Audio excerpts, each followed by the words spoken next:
Hey guys, welcome back to the channel. Long time update, and this is going to be a different kind of video. We're doing a little bit of a vlog style video. I hope to actually do a first start on this thing in a year, but I got some bad parts right out of the box from Steiner. But hey, Steiner Tractor's customer service, great. I honestly have not had any issues with them. They're sending me out new parts. So look back later this week for part 2 of this thing running for the first time in a year. It's literally sat in my garage for a year. But channel update, wifey and I bought land, so this thing's getting unretired.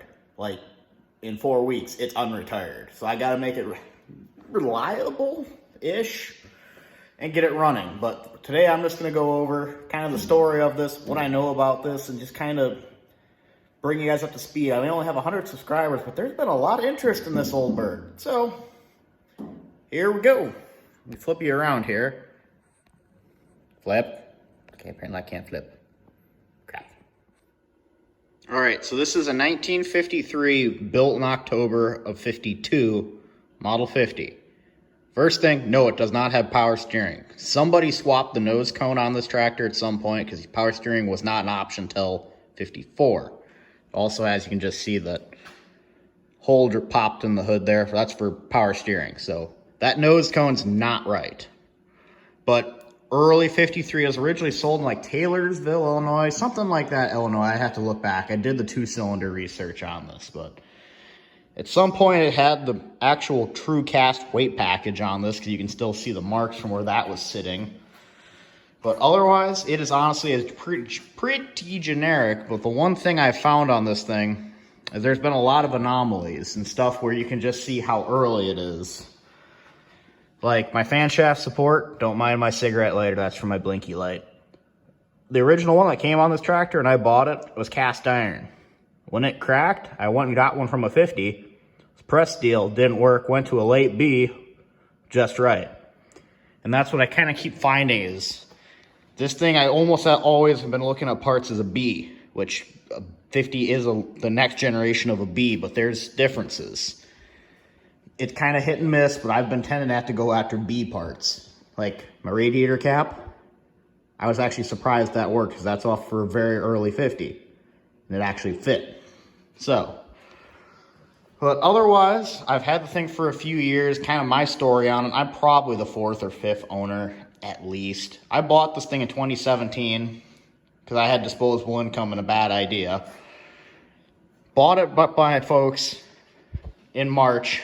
Didn't have a trailer. A guy offered to haul it for me. I said nah, threw out my coveralls filled with gas and drove it home half a day. Yeah. Untested tractor, just said screw it, filled it, and drove it back. So that's kind of how I've had it, and it's just kind of been used on and off and sitting. I haven't gotten to actually do any real field work with it because, well, I haven't had a field to work with it. So kind of front to back, I ended up replacing the fan shaft support because that legitimately cracked and then dropped the fan shaft over. The carb I had to have redone because the previous owner used RTV as a bowl gasket. And I ended up using Robert's Carb out of Spencer, Iowa. Great guys to work with. They ended up having to machine me throttle plates because that carb is kind of goofy apparently. They said that they've seen them before, but they've never had to do quite what they had to do. Also had to put a new manifold on it because my old one was missing like this entire chunk here and they had RTV'd it. Not great. But otherwise, it's sitting now on 380, 85, 38s, which is just a metric 14.9.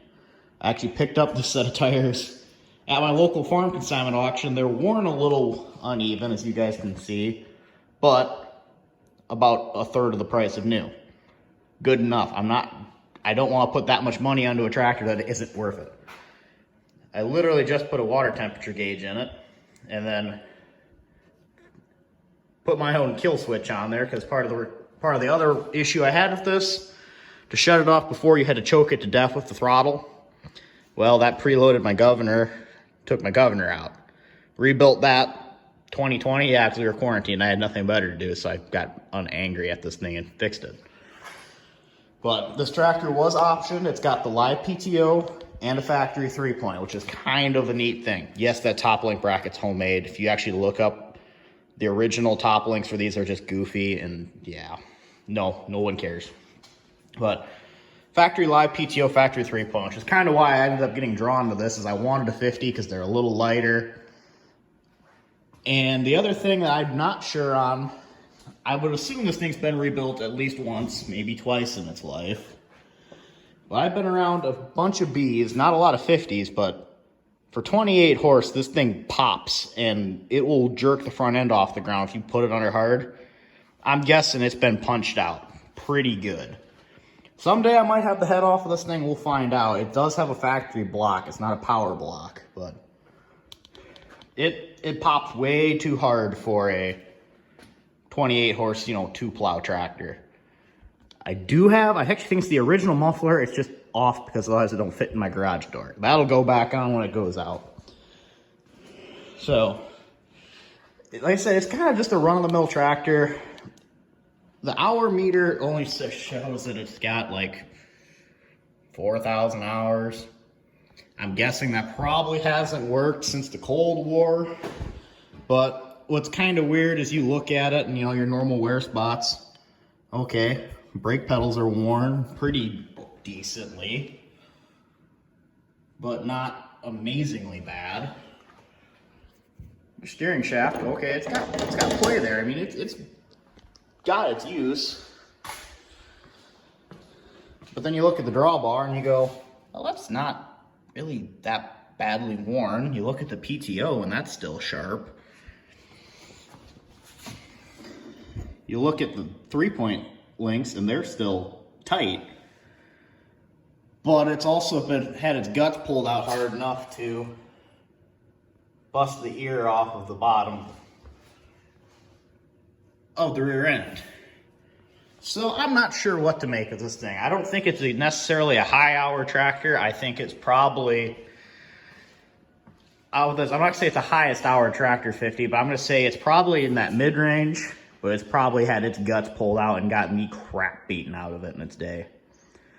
So there you go. That's just kind of the quickie little update on this thing, and stay tuned because it's getting unretired. We're going to have some hay to do. We're going to have some log pulling, who knows what we're going to get into. And no, I'm not fixing the leaks. It's just extra horsepower. All right, guys, remember, appropriate screwdriver for the job. In this case, clutch head screwdriver. Thanks for watching, guys. Stay tuned for more.